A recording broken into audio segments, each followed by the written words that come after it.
Welcome to Coffee and Donuts. I'm Frank McGaha. If you don't know who I am, I'm a former federal law enforcement officer and now a full-time law enforcement instructor. And here is where I answer your questions to becoming a police officer, being a police officer, and having success in your career. Let's discuss.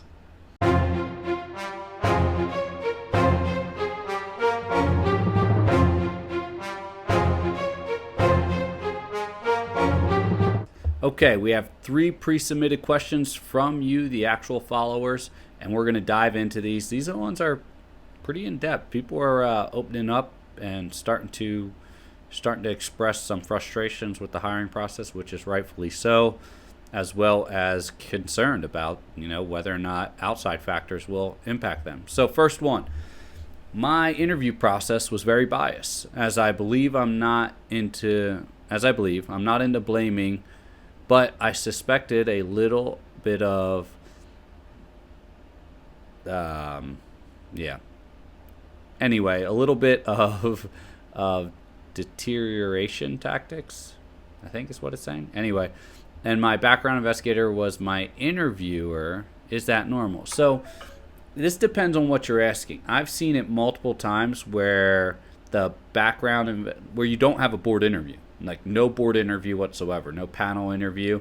You just have a background interview, and during the background interview is also kind of your panel slash board interview, except it's just usually with 1 or 2 officers or background investigators. So that is, I won't say common, but normal, right? That's normal. The other aspect is seeing your background investigator on the panel.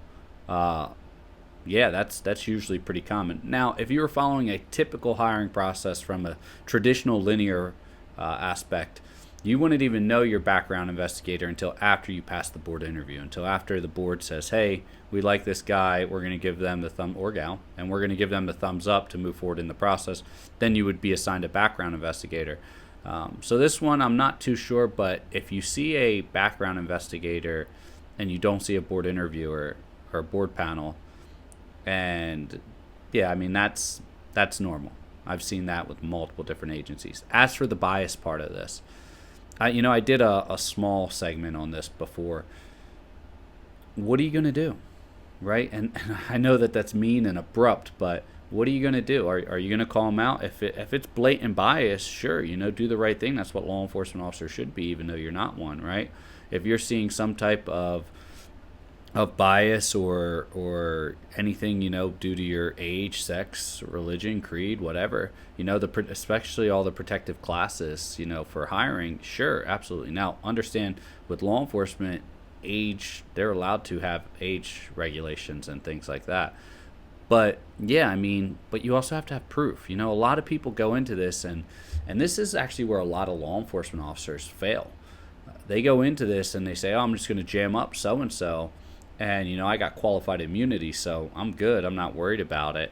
No, qualified immunity is being a stone's throw from being, I don't want to say repealed, but revamped, to where an officer, it's right now, an officer should have reasonably known. And now other officers, such as myself, are coming forward and saying, no, I could have reasonably assumed, I didn't have enough evidence to say that this person was 100% guilty of this. And I've said this a million times. I'd rather let 10 criminals go for, petty theft or whatever, than put one innocent person behind bars, because it's gonna change their life, especially if they're trying to get into some type of really, industry specific, like law enforcement. If you're trying to get into law enforcement or government work or anything like that, or the military, that's going to completely change your career path. So I don't believe in that. I believe in, nothing can be 100%, but I believe in following what the intention that the Supreme Court said on this was, which was, probable cause, more likely than not, before you arrest someone. Reasonable suspicion, something more than just a hunch, some type of evidence, training, and experience leading to believe that this individual may be engaging, has engaged, or will be engaging in criminal activity. So, yeah, it's a tough one. So to get back to this, is if you have that bias or you suspect that bias, can you prove it? That's the hard part about it. And are you willing to hang your career on it? Or rather, here's my suggestion to this is, why work for that agency in the first place if they allow that? right? Now, some people say, well, maybe they don't know. Yeah, and maybe you should bring it to their attention. But I would bring it to their attention after I became a police officer, right? Not necessarily with them, because why would I want to work for that? I've had bad supervisors. Those supervisors were fired, and I replaced them. So a lot of it's just sticking out. The bad ones get weeded out, but at the same point in time, it's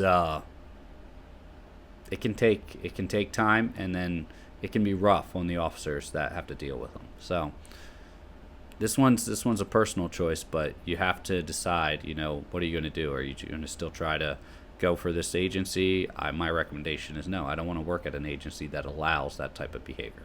So that's where I'm at with that. All right, next one. I have numerous aunts, uncles, and cousins with criminal records ranging from serious to minor crimes. I'm just paraphrasing all this.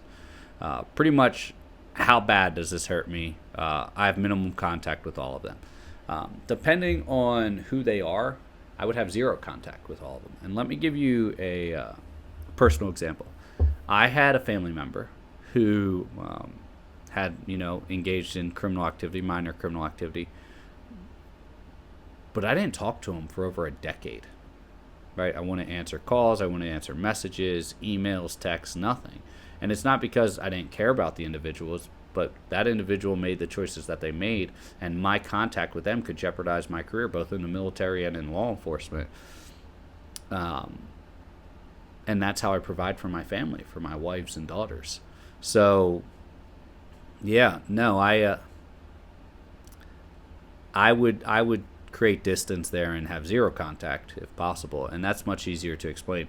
As for how much this will affect you, it will be something that comes up, and the only shield against that is the distance you have from them.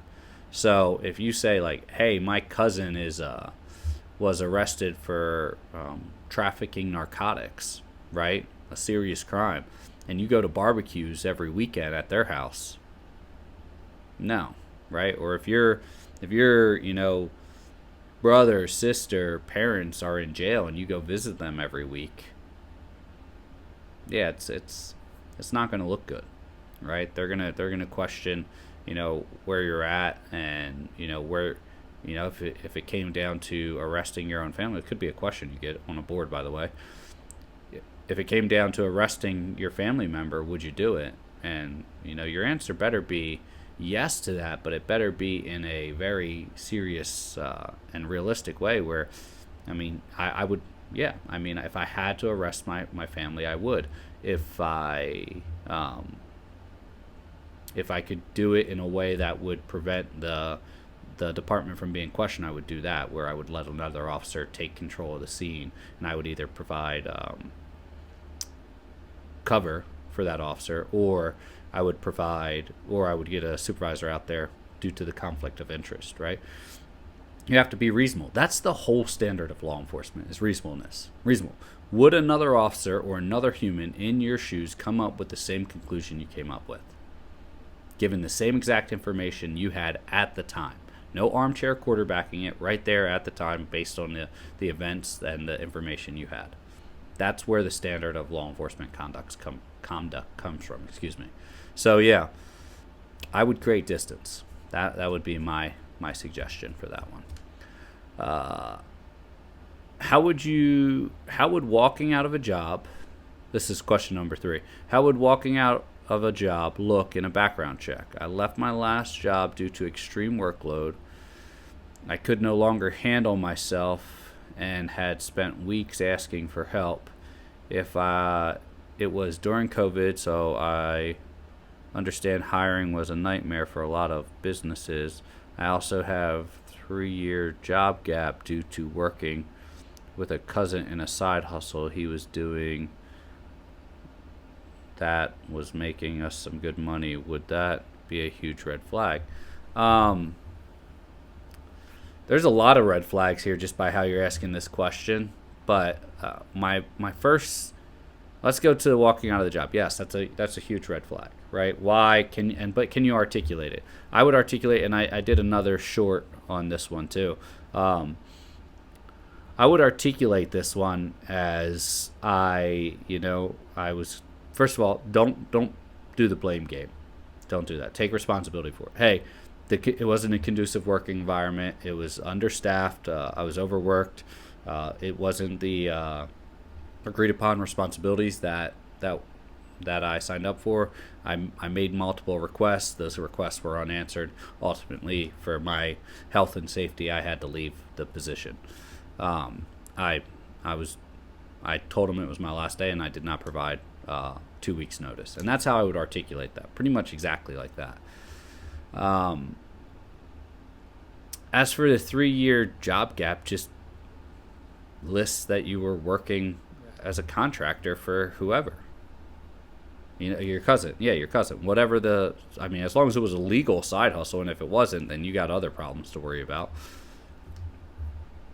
Yeah, I would just list, hey, I was a contractor doing this work, self-employed as a contractor doing XYZ. Yeah, I'm assuming because you weren't on the books. You said you have a 3-year job gap. So if you're not on the books and you're getting paid, then you're a contractor by legal definition. 1099, you should be filling those out. If you haven't, then just go back and refill them out. Get a CPA to help you or whatever.